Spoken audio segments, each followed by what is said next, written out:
Despite all of the legitimate fan angst, I really do believe this is a good time to be grateful as a San Francisco Giants fan. And with Thanksgiving being yesterday, we're going to discuss our Giants gratitude list next. You are Locked On Giants, your daily San Francisco Giants podcast. Part of the Locked On Podcast Network, your team every day.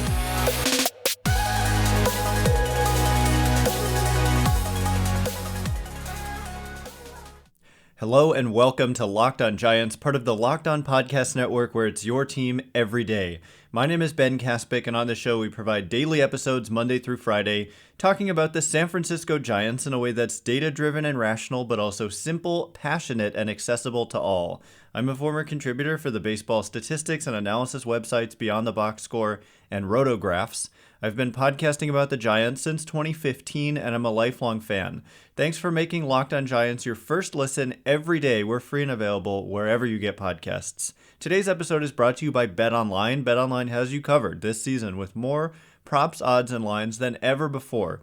BetOnline is where the game starts, and where we start is talking about the number one thing that we're most grateful for, and by we, I mean I, because I don't want to put words in your mouth, but as a Giants fan, what's my gratitude list? And like I said, I really do believe despite the angst, despite some of the negativity, things could be a heck of a lot worse. And also there's a lot of, to me, reason for optimism moving forward. And the number one thing here in terms of what to be grateful for is that the Giants seem poised to have a major offseason. And this has been a long time coming, right? This is something that fans have been clamoring for a long time. And in some ways, when they had their 107-win season in 2021, it kind of helped them, I think, justify not doing too much in the 2021-2022 offseason. Another factor for them not doing all that much had to be, or was likely, that there was recovery from a pandemic-shortened season in which there were no fans in the stands. So the Giants kind of acted unlike the Giants in that they didn't really make that many significant moves. And you might say, well, that's pretty typical of, Farhan Zaidi. But there's more context to it than that for me. Like the first offseason that Farhan Zaidi was here, they did chase after Bryce Harper. He ends up signing 13 years, $330 million with the Phillies. The Giants offered 12 years, $310 million. So that is a very legitimate pursuit. Some have said it wasn't legitimate for whatever reason, but of course it was. And also, there were a lot of contracts on the books, and they weren't yet a good team. And so just like adding free agent stopgaps wasn't really what they wanted to do. They wanted to kind of find younger players and players with more team control. And they have for, to an extent, like the Thairo Estradas of the world, the Donovan Solanos of the world when he was here. So Zaidi keeps saying, and this is like going into year 5, that they're a team in transition, and they very much still are. And I think all along the plan has kind of been to wait for the farm system to start producing some everyday type talent. Like this roster that they've put together is a transitional type of roster, but I do believe, in terms of being grateful now, that the time has come where they're ready to not just expedite the transition, but really make the transition happen. And they seem poised to do it through free agency with at least one like impact talent. And I think more than one, like legitimate reports that we have coming out, not just rumors and what have you, but, Susan Slusser of the Chronicle, Alex Pavlovich and others, Andy Baggerly of The Athletic, reporting that essentially they're wanting, obviously Judge is like their top target, right? And that's something to be grateful for, because not every team is in on Aaron Judge. Not every team realistically is actually trying to sign this guy. And like if you're a fan of the Pirates or the A's or something, or the Reds, like you just know for a fact your team not only is not going after him this year, but they never will go after that kind of player in free agency. But Giants are a different case. I know they haven't come away with one of these guys, but this year I really do think it's going to be different. But we're going to have to wait and see. But this is a gratitude list, not a fears list. And Yes. So, but the reports that they're going after not just Aaron Judge, but also a center fielder, and then not just settle at that, but also a middle infielder, potentially one of the star shortstops of the free agent class, and then not stopping there, but getting a front of the rotation type of arm, and I think they'll mix in some bullpen help as well. But that's a pretty darn aggressive offseason plan, and I think that it's something to be grateful for. Like I said, I mean, that's the thing is, I don't want to say we're spoiled because, certainly some teams are even more aggressive. Like the Dodgers have been far more, have had a far higher payroll. So have the Yankees and other teams, the Mets now. But, the Giants are also in a better position than most teams in the league who just don't go after these types of guys. And I think that our time has come. We've waited. We've kind of been as patient as we can be, waiting as the transition is happening. But in some ways, I can look at their 81-81 record in 2022 and point to it as something to be grateful for, because it was a wake-up call that they need to expedite the process. They can't just sit back and kind of wait for these players from the minor leagues to show up and be the impact talent and then kind of build around those guys. They need to force the issue. And so it's not just Judge they're looking at. They're legitimately looking at Carlos Correa, Trey Turner, Xander Bogaerts, Dansby Swanson. All of those guys are in play for the Giants, as well as top of the rotation type arms. And so it's just a good position to be in. But speaking of the young talent, I think that that's another part of it. And like the baseline talent that's already there, maybe we're sleeping on a little bit as to what they currently have in place. There's a lot of angst about, the Giants are horrible or they're in a really bad position roster-wise. But actually, if you look at these ZiPS projections that just came out, we'll see that they're actually starting from a decent place as they head into the offseason here, with tremendous room to grow based on what I just said about how aggressive they figure to be. So we'll get into the second reason to be grateful in just a minute. But before we do, this episode is brought to you by BetOnline. BetOnline.net is your number one source for sports betting info, stats, news, and analysis. Get the latest odds and trends for every professional and amateur league out there. From football to basketball to soccer and esports, we've got it all at BetOnline, including MLB offseason odds, over-unders on contracts like Aaron Judge. Somebody tell me, are they still saying $375 million? I keep meaning to ask. I already, my brother's in New York, and he placed a bet on over-under on that contract for Aaron Judge, and predictions about where these players are going to end up. They move dynamically. Aaron Judge continues to be said to be going to the Giants if he were to leave the Yankees, according to the odds. So you can check all of this out on BetOnline, where it's the fastest and easiest way to get your betting fix. Head to the website today or use your mobile device to learn more. BetOnline is where the game starts. All right, as promised, another thing to be grateful for as a Giants fan. I really do mean what I said there about this isn't just some corny segment, right? Like I'm an optimist. If you haven't kind of learned that by now, I'm a Giants optimist. Sometimes that can cause you to have some blinders on a little bit, but at this point, like, I'm not the only one saying that I think they're likely to make a significant or 2 or 3 move this winter. And so I really do think it's a good time to be a Giants fan. Thanks for making Locked On Giants your first listen today. For your second listen today, check out Locked On Sports Today. From the games that matter the most to the biggest stories in sports, go beyond the scoreboard and behind the scenes with the local experts and insights that only Locked On can provide. Locked On Sports Today, available on this app, YouTube, and wherever you get your podcasts. So yes, these ZiPS projections, courtesy of Dan Zimborski over at FanGraphs, he titled them the, what did he say? The absurdly early 2023 ZiPS projections. Yeah, absurdly preliminary 2023 ZiPS projections. They're based on the current status of these rosters. And so, Aaron Judge is not on the Yankees in these projections. The Giants don't have Carlos Rodón. And so, as he says, if you read the piece, these are not meant to be like, hey, this is what's going to happen in 2023. It's basically self-reflection for teams to look at where do we stand before we make our moves. And for the Giants, it's kind of a surprisingly good projection. And when I say good, it's 83 wins. And I'm not saying Some accuse me of this when I mentioned this the other day. I'm not saying 83 wins would be a good result. Not at all. I'm saying it's a good place to start when you figure to have a big offseason.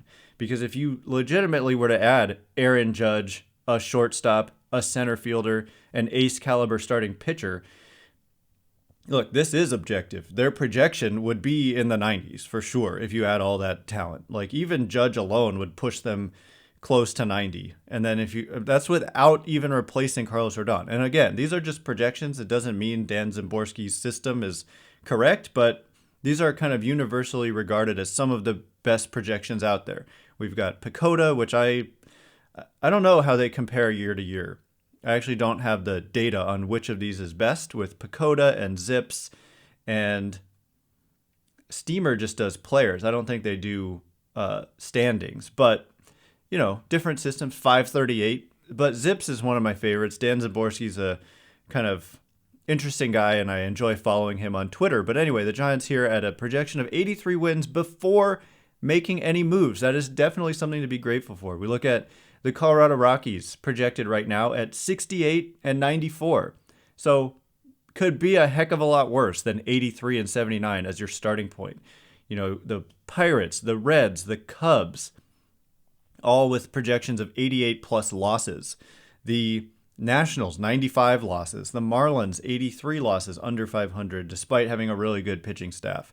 Plenty of teams under 500 projections right now, including the White Sox, right? The White Sox have a lot of talent, and they regressed heavily in 2022. Kind of a similarly disappointing year to the Giants. Didn't they have the same record, 81 and 81? I think maybe they did. And now all of a sudden their projection is 78, 76 and 86. And so for the Giants, I mean, Dan Szymborski points out that part of the reason that they're better than you might think is that his projection system increasingly likes Kyle Harrison. So that's another thing we're going to be grateful for in just a minute, is talking about the state of the farm system, not just the players who are in it, but their proximity to the major leagues. And how about the Yankees, right? They're only projected, again, this is not counting Aaron Judge because he's not currently on their team, at 85 and 77.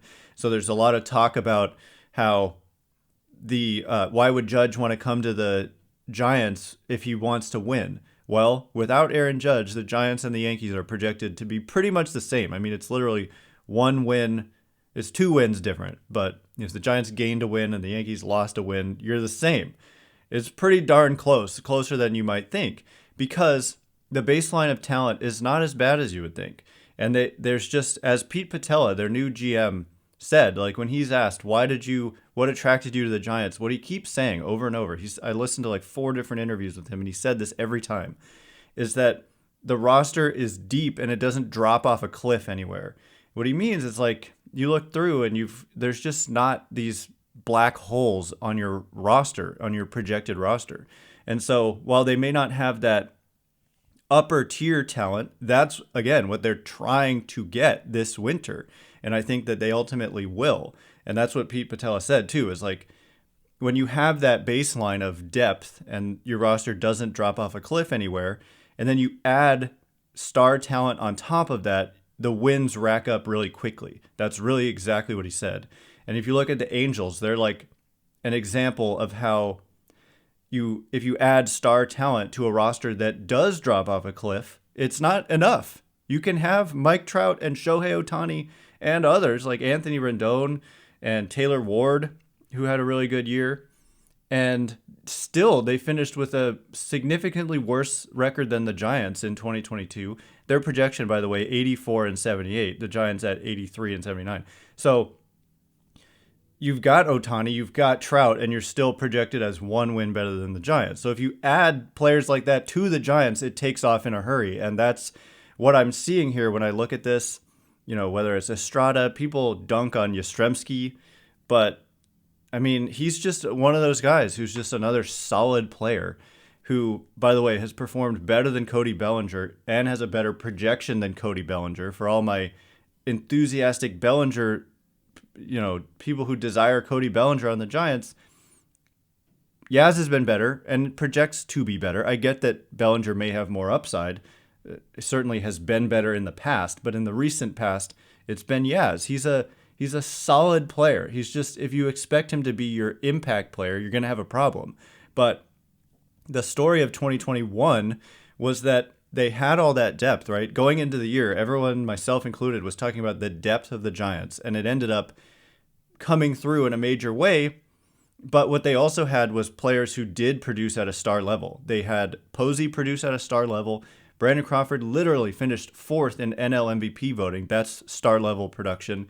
Brandon Belt missed a lot of time, but when he was on the field, it was star level production. Darren Ruff even gave them somewhat star level production when he was on the field, which was mostly in a platoon role, but he was so good that it was really great production.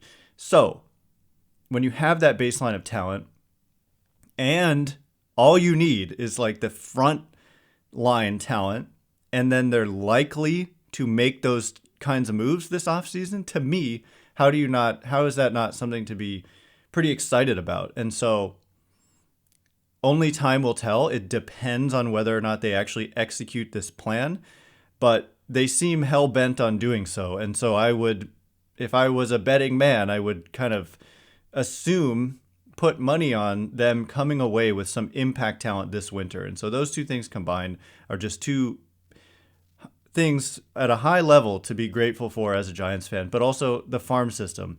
It's vitally important to the long-term health of this organization is producing talent from the minor leagues. You can't really just build through free agency only.